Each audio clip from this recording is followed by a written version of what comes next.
we're going to be joined any minute here by Bellator light heavyweight Mr. Linton the Swarm Vassell. So let's see what's new with Linton and hello. See how his day's going. Linton. Hello. Can you hear me? I can hear you. How are you? I'm awesome. How about yourself, my friend? Yes, I'm good. Just got back from Key West. Oh, you just got. Hey, that sounds like a good start. Yeah, to the I day. just got back by about an hour.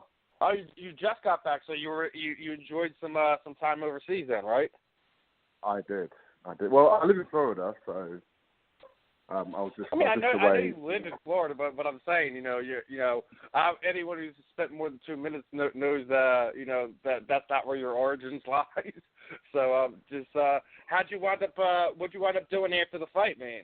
Like, catch up with family, friends, see some sights. Yeah, exactly what I did. I went back home, back to where I live, caught up with friends and family, so that was nice to catch up with everyone.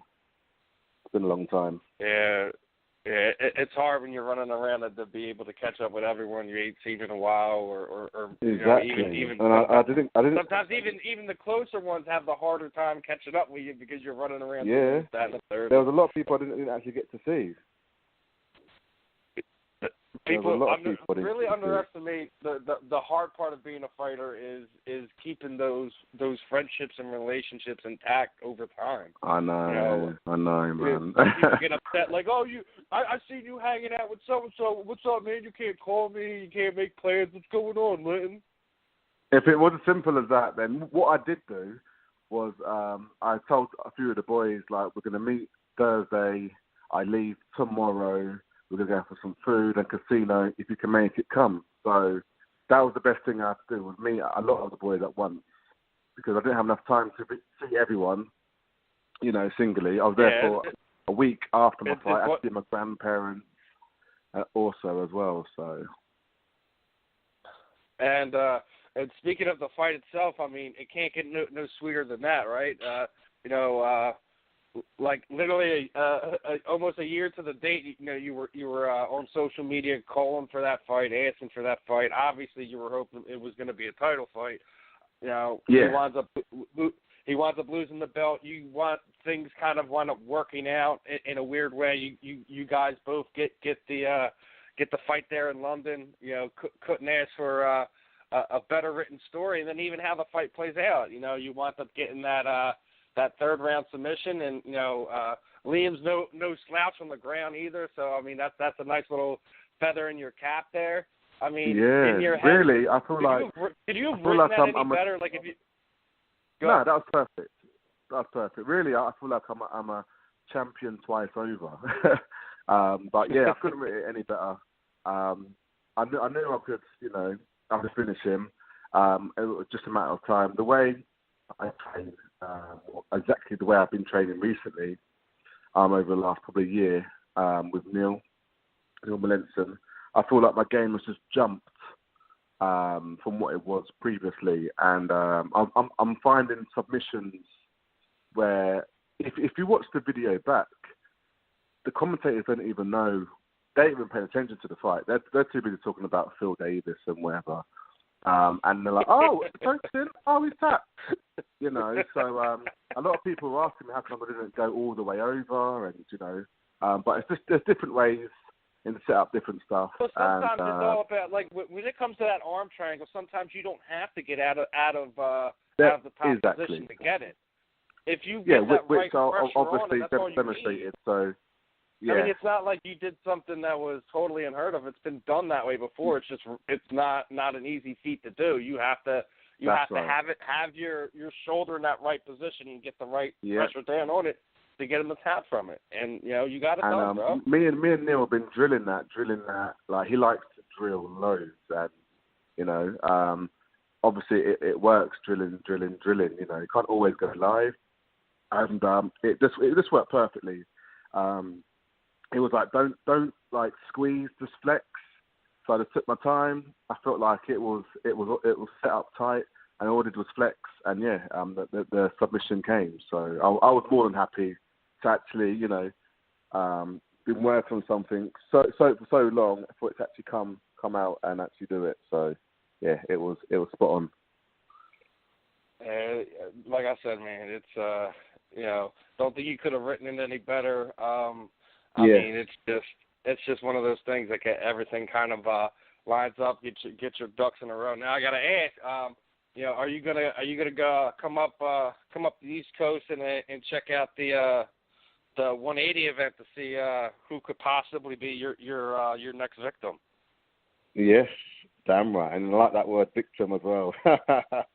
Yes, I'll be there. I'll be there in look, person. I love Ryan Bader, but I still he has looked good more than he did in the middle of his career than he has in his last handful of fights. But also, it's we all kind of gotten to know some of his weaknesses over time. And the thing with Phil Davis, Phil's not an unbeatable opponent. Just like it's the pressure. It's the pressure, aggressiveness. Yeah. That's what flops them up, man. They crumble under pressure, and I do that very well. So I can't wait for them to fight and go in there and be like, me and you next, whoever wins.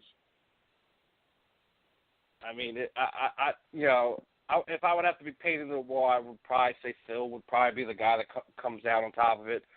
Bigger, longer, a little bit more diverse skill set than what Ryan has. Yeah. Not to say that Ryan doesn't have a chance, but like I said, if you were asking me right now, I probably would say Phil. But either way, I like both of those matchups for you. Phil's a weird guy, but I got love for Phil, man. Penn State's my local college around here that I like to root for, especially when it comes to football or whatever, or American football. But I mean, he's got a great background, a great pedigree. I think knowing the type of guy you are, you want to fight the best guy, not just whoever wins that fight. Oh, damn right. I want the best guy. I want the guy that's in his prime and wants to give me a fight. I want to be the best, and I want to fight the best. I want to be champion, so I need to challenge myself. So, I'll be looking forward. It's not even the main event, but I'm looking forward to that card, or to that fight, should I say?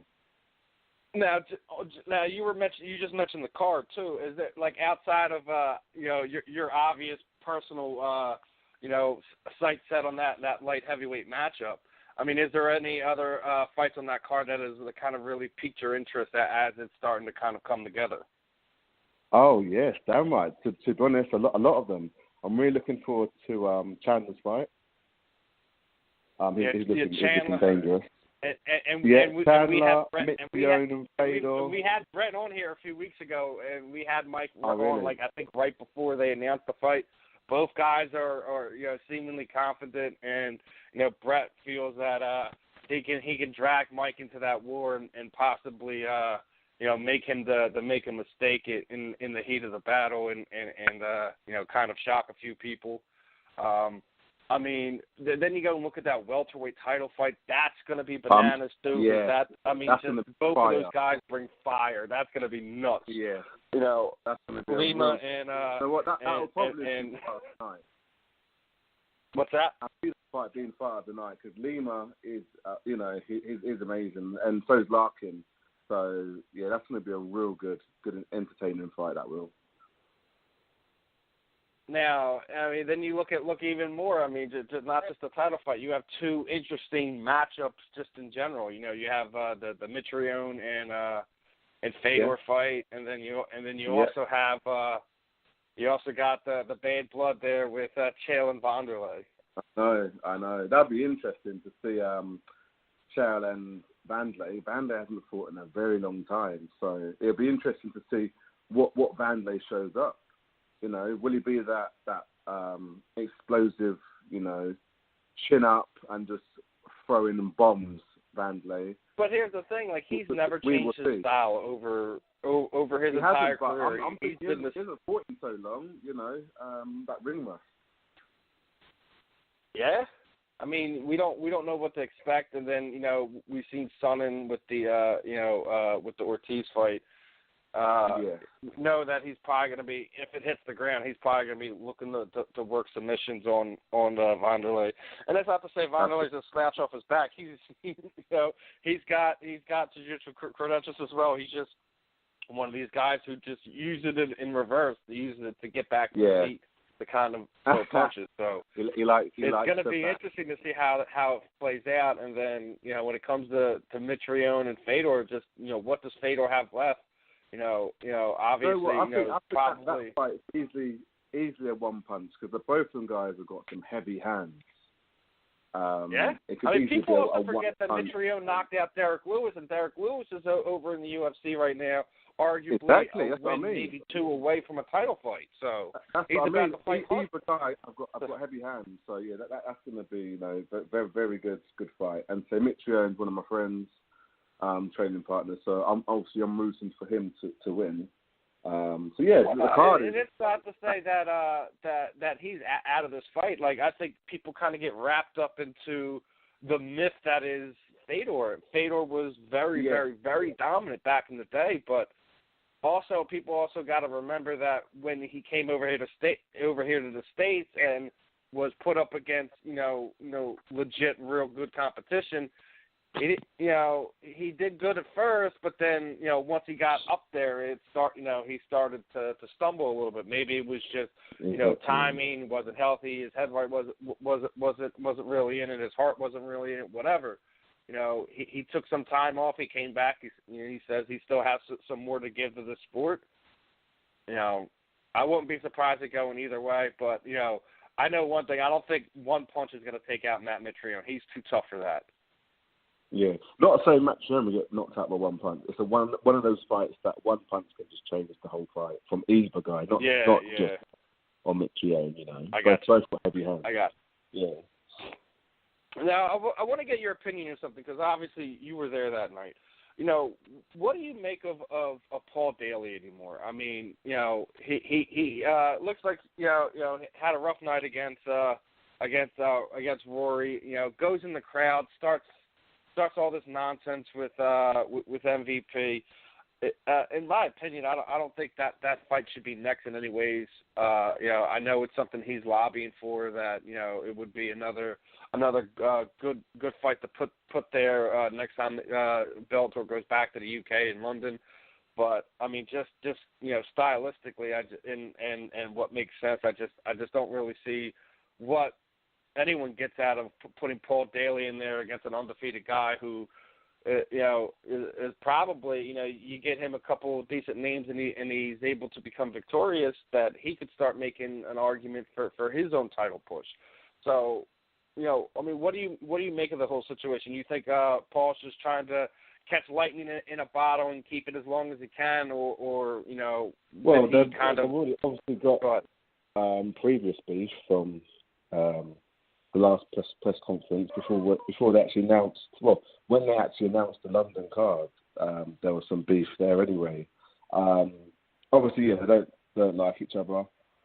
There's that bit of beef, but the after bit was stupid because say my sister was involved in that. My sister actually got her leg trampled on in that, so that was uncalled for, should I say? Really, to be honest.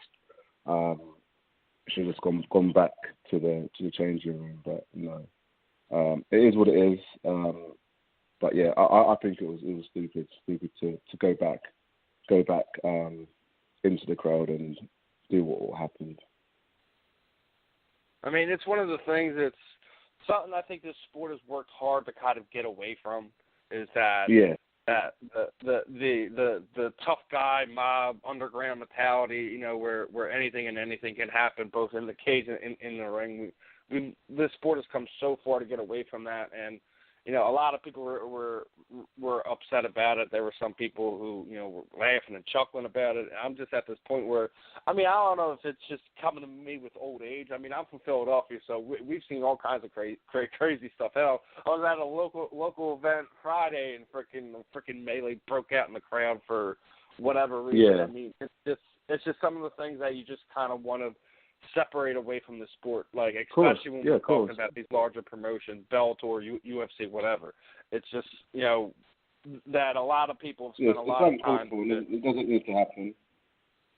Yeah, it's very unfortunate, and and it's something that Paul, time and time again, finds a way to get himself involved in. I don't know, somebody just hits the right trigger on him, and he just goes into whatever mode. I don't know how to explain it. It's just something that him as a person moving forward needs to learn how to deal with that, regardless. Exactly. I mean, I don't know if it's just something that comes with age or maturity, whatever. I mean, we all have a trigger that sends us, into whatever. So, I mean, someone starts saying something about my kids or my mom or something. Yeah, that'll be my trigger. We all have a trigger that kind of just gets a reaction out of us without us even going through a thought process. So we've all been there. So, I mean, whatever it was. And it looks like we got a caller. You want to take a couple fan questions here, Linton? Yeah, no worries. All right. Nixon Speaks on Twitter. Hey, Linton. All right, here we go, buddy. Nix, is that you? Yo. All right, you're live on the air with Linton Vassell. Warning: if I hear any nonsense, I will just cut you off. We've had not anything against you. We've had Jermaine Duramity on in the past and had some weirdos ask some weird questions. So just let you know, fingers on the trigger. Gotcha. I'm just giving you fair warning, brother. Yeah, Linton, your last fight was awesome. Thanks. It was great. I just had 2 quick questions I wanted to ask you. Thank you. Yeah, no worries. One's kind of more on the sporting side, and one's kind of like outside the cage. The first one, in the fight, do you felt like McGeary? Do you felt like there was an advantage at all he got from not necessarily fighting the takedowns as hard as? Like, I get it. You like bigger guys. Like, it's hard to fight off takedowns for 15, 25 minutes. But do you feel like there was any benefit he got from just essentially just kind of letting it happen? Or did you feel that he was trying to defend and he just had really poor takedown defense?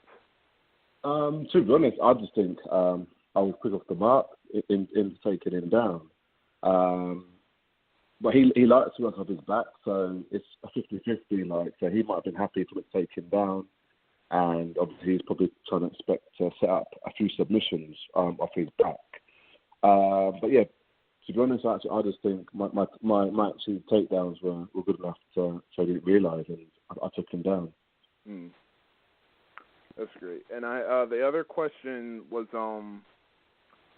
Scott Coker, obviously Bellator president. He recently spoke to sponsorships, and one of the things that he said that stuck out to me was he said that the Reebok deal has sped along, like his plans marketing wise, or just in general for the brand, has sped it up along like 3 years or so. He said.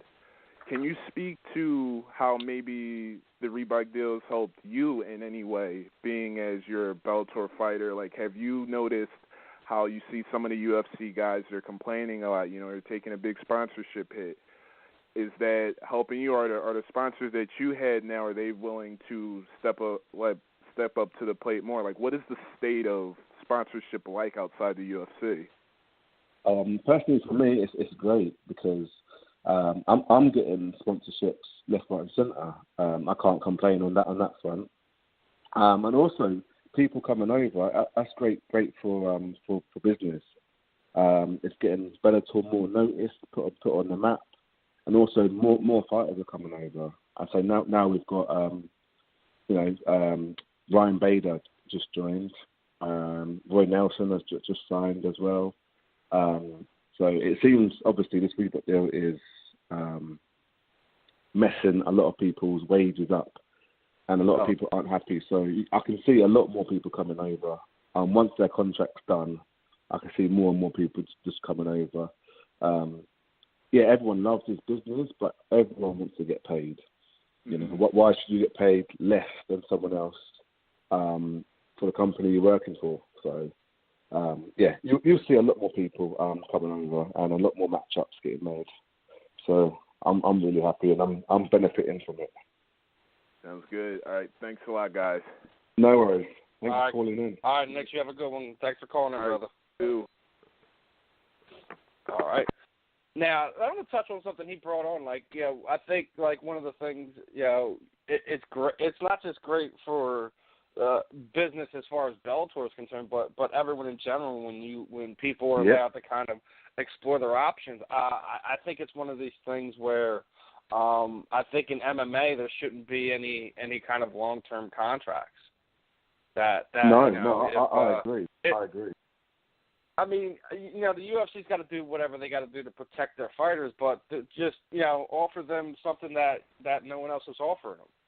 Exactly. I don't like how these guys are kind of literally locked down. They can't say anything. They can't do anything. No, you have to wear this.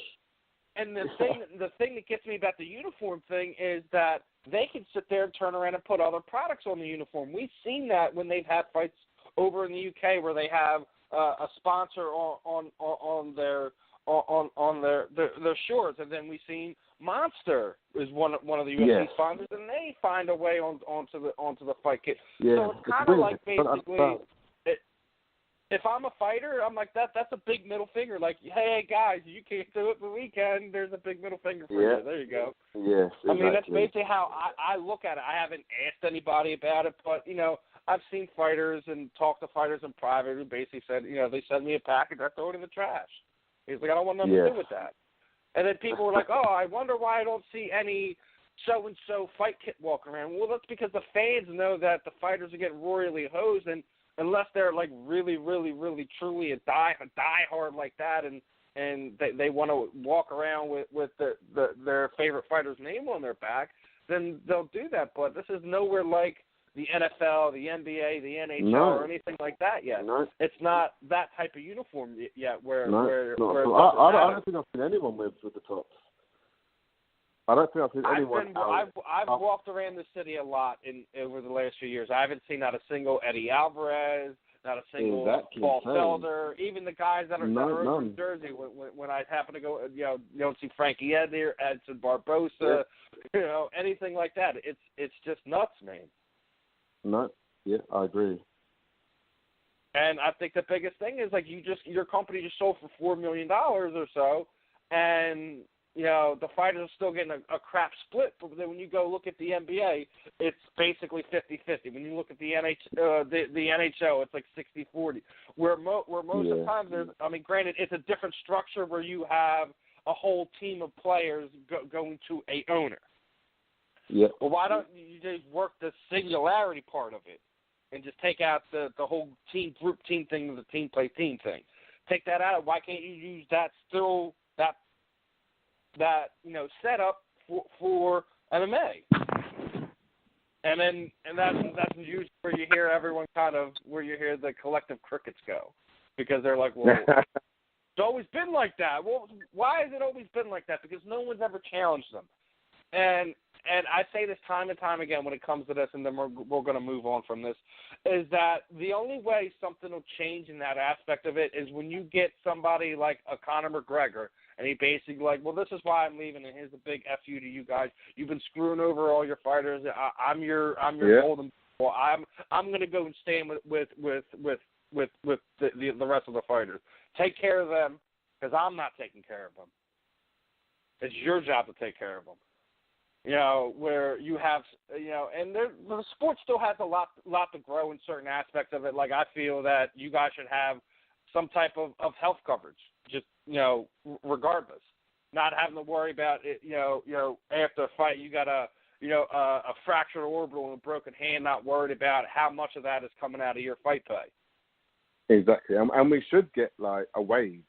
A monthly wage. Yeah, you should get like a monthly thing, like regardless of what you're doing on social media, how much you're promoting, whatever. Like, we work 9 to 5, but you guys, granted, you don't work at 9 to 5, but you have to be putting in the 9 to 5 type work to get ready for a fight. Exactly. I think that there should be some type of monthly, not something outrageous, just enough to make sure that you're not freaking like literally, what hoping that you win this fight so you can do more than break even. What's that? You got to think people are injured. That they don't want to not get paid. They put in the 8-10 weeks whatever of training, and then they're like, well, what I need to fight, I need to get the money, and you don't win, you don't get the bonus. It's like, what the fuck, man? Like, it's a lot, man. You lose money. You could do that 8-week camp, not end up fighting all that money. I mean, like, look what's going on with Demetrius Johnson. Like, exactly. They're like, it's almost looking like Dana's trying to bully him into this whole T.J. Dillashaw fight because what happened with Cody Garbrandt, they need another big fight on that card, and he basically wants guarantees because we don't know if T.J. can make that weight, healthy, exactly, and be healthy enough to fight. We seen what happened to Renan Barão. Barão made the weight a whole bunch of times, and all of a sudden his body couldn't do it anymore. He had to go move up to bantamweight. Yeah, exactly. So this guy's basically asking for guarantees for his time and effort if the fight happens to fall through or TJ falls up due to illness related to his weight cutting, and basically having Dana tell him that he's either going to take the fight or they're going to freaking rip the division apart. Well, what does that do? If you're a flyweight in that division and you're not Demetrius Johnson, how does that make you feel? Like, wait a minute, why is my future going to determine on whether or not this champion takes a fight that he doesn't need to? This guy has a fight in the weight class. And it's just like one thing out of so many things that have been done in the UFC over the years. I love it. I always love the UFC, but at the same time, I'm always here for the fighters. If I wind up getting blocked by Dana White and all the UFC related accounts, and so be it. I'm here to support you guys. I'm not here to support fighters. I guess along the way, some of these MMA reporters who call themselves journalists have forgotten that long ago. But I digress. Let's kind of move off on that topic because it's hot button. It's something that a lot of people are talking about, and it's just it's a shame, man. It's just the same thing of what's going on with Chris Cyborg right now. She is in like literal purgatory right now. She's in a promotion that somewhat promotes her in a division that they don't have anyone in that weight class but her. I know. Yeah. I mean, there's no one for us to fight. And I'm sure Scott Coker has his magnifying glass on this situation, waiting for that contract to end. Yeah.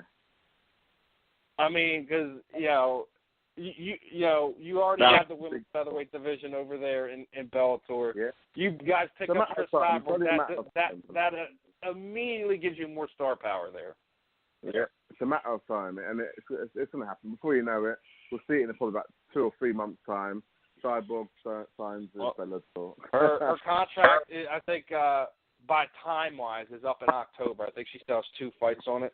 I say she fights in July. I don't know if it's going to be Kat Zingano or some other bantamweight that they try to tell to move up to take this fight, but something tells me that this is probably the beginning of the end. Yeah, and she's done. But I really would like to see her reunite with Scott Coker and go to Bellator.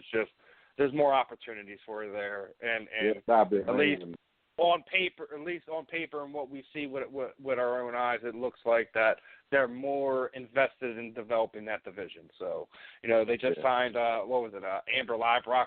They look like they kind of ripped her away from Invicta. So, you already got Julia Budd there, and some other fighters they have. He's setting the breadcrumbs already, man. I know. I think people really underestimate Scott. I really do, Linton. I think they kind of think that whole strike force being torn apart was a failure for Scott. I think it was more the UFC had the funds to buy it. They bought it. They kept it running basically to see what they had with it, and then tore it off piece by piece. And people also tend to forget there wouldn't be an Invicta FC right now if they didn't buy out Strikeforce. Yeah. So, I mean, I really do think people are starting to see how invaluable Scott Coker is to MMA, and you know how good of a promoter he really is. You know, do all promoters have faults and things they could do better on? Absolutely, but I just think it's one of the things that, you know, Scott Coker is just as good of a promoter as Dana White in the UFC, and now he actually has the funds and the backing that he's always kind of dreamed of, and it's starting to look.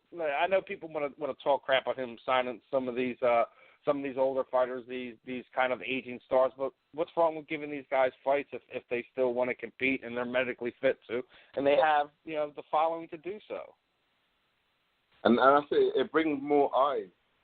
It brings their fans over as well. So even if it's 1 or 2 fights, people don't like it, but it's generating money. Now, I want to get your thought on one other thing outside of Bellator. You know, you just seen what's going on. You know, World Series of Fighting is now the Professional Fighters League, and they're going to do this tournament where, you know, 7 different weight classes are going to have like a $1 million purse at the end of it. And I'm not sure how that plays out for some of the lower guys, but I mean, say you're, you know, you didn't, you lost your last few fights and you're a free agent, and they hit you up to get involved in that tournament. Would that be something that would interest you, or, you know, just that's not something you're really thinking about? Yeah, it's like I've got cut from Bellator, and, you know, I'd say lost my last couple of the fights. That would be great, especially the amount of money that's invested in that company right now. You know, the winner gets, what is it, $1 million? Is it $1 million? I think what it is, I forgot the exact thing, but I think it's they're doing 7 weight classes, and the final purse for the winner who wins the tournament is $1 million. But me and Daniel Galmore were talking when we had Daniel Galmore on. He was like, "Well, think about that." He's like, "That's $7 million." I think they said there was only $17 million that they were putting into it. So what does that tell you for all those earlier fights, or the guys that lose? Yes, they get how much some are they money. getting paid then? Where you have your pro, there's still a con. You have to have ultimate faith in yourself to win a handful of fights and get there to win that $1 million. Sure. But what happens if you get a bad judging and you know you lose a tough split decision that you probably felt that you won? Yeah. And now instead of winning that $1 million, you're walking home and, oh, well, here's a $3,500 check. Yeah. Like, what was that? So, I mean, I haven't seen the exact thing of how the money scale is going to go from as you move along or whatever, but at least from the outside looking in, if you're one of the top guys, free agents, and for those weight classes they're doing, pretty enticing. That's right.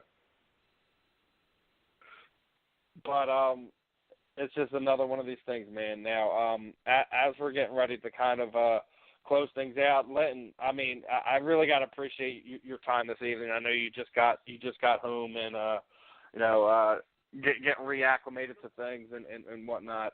As everything gets ready to start moving forward, you know, are you going to start you know, training for this next fight before the New York thing happens, or are you just going to take a little bit more tomorrow. time? You're going to go train. That's my bitch. That's my bitch. I ain't waiting to hear something and then go train. No, I'm looking to learn some new stuff. Just train, keep my body active, and, you know, just keep on top of it. You know, I'm looking to be world champion, and that's not going to be done by sitting on my ass.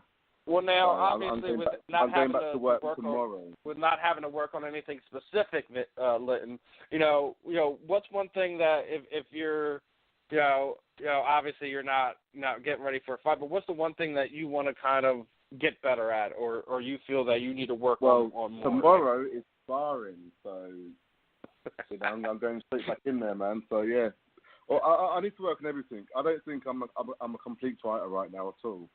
So my ground, my striking, my wrestling, everything. Seriously, I'm just gonna go back and start again.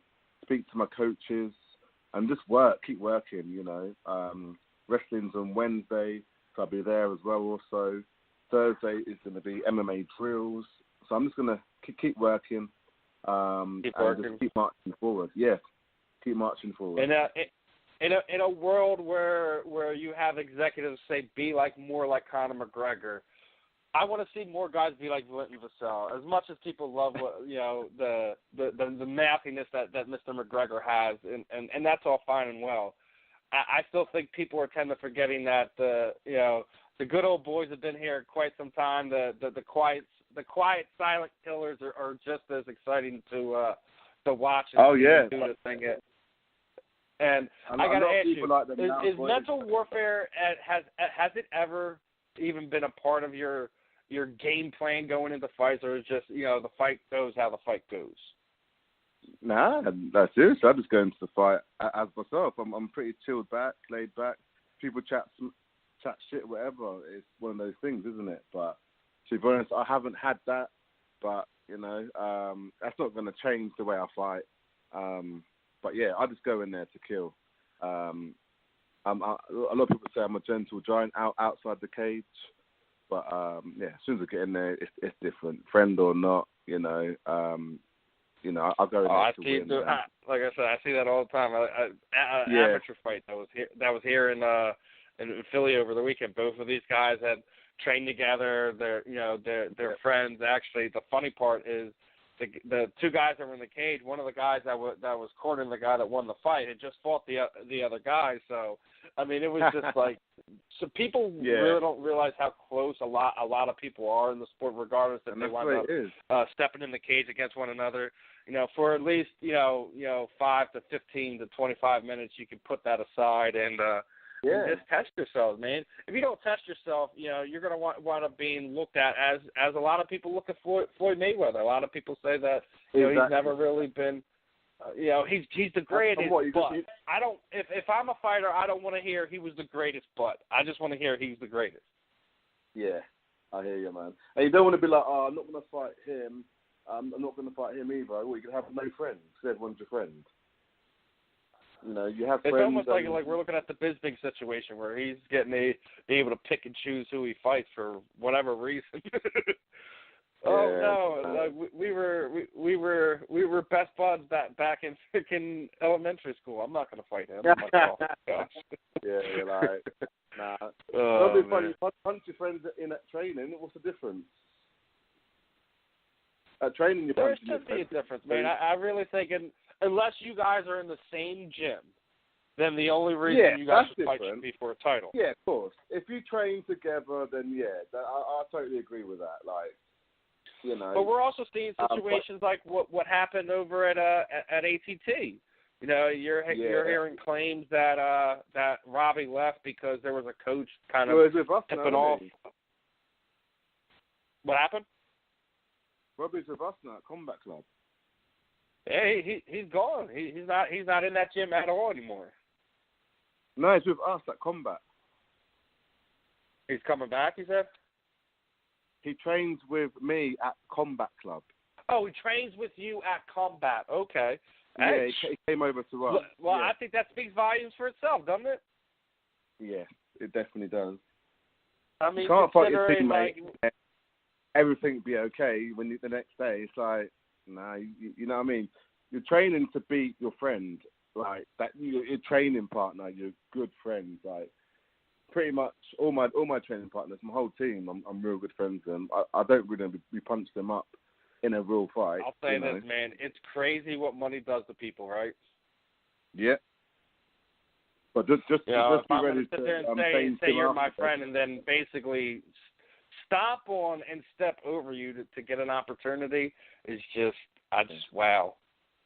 Yeah. So I think it's safe to say Robbie's going to have some fire in his veins next time he goes into the cage. Wouldn't you say? Yes, damn right. He sure will. And that's against Cerrone. That's going to be a fun fight. I love Donald, but I fear for himself because Robbie is a terrifying person when he steps in that cage. That's gonna be a great fight. That is. Like they both I don't bring think so. it. I love Donald Cerrone to death. I love what he stands for. How he goes about things. He's a funny dude, but it's just a smaller guy, it's a smaller guy. You're biting off more than you could chew right here, because Robbie Lawler is just another type of animal, and that's all. The only way I can explain that one. But I mean, as we get ready to close this one out, Linton, we got about 2 minutes before we're going to get cut off here. We just want to throw the proverbial microphone over to you. Anyone you would like to give some love to, training partners, teammates, shoot out your social media sites, websites, any sponsors that you might have, any charities you're working with. The time is yours, my friend. Yeah, of course. I'd like to obviously shout out to all my followers, friends, family, everyone that supported me, helped me through this fight camp. Teammates, coaches. Also like to big shout out to all my sponsors. Row 86ers, Hayabusa, Heinz Motors, Alienware, Headblade, Determined Records, Good Nutrition. And also my sister's brand, Vassell's Beauty. There you go. Got to get the family some love too, right? Right? I said, got to give the family some love. Oh yeah, damn right. Also, you can follow me on Instagram or Twitter on LDV_The Swarm. Yes, make sure you're giving him a follow on Twitter. I know I already am, but you guys also gotta show him some love. LDV_The Swarm. Yes. Linton, it's a pleasure as always catching up with you. Hopefully, we'll work out getting you back on here again as we find out where your next fight is, and also. Damn right, yeah. 100 more likes, and we get to do the giveaway. Also, want to appreciate your donation when we get there. Yeah, no worries, no trouble. All right, man. You have a good evening, and I'll catch up with you, brother. Speak to you soon.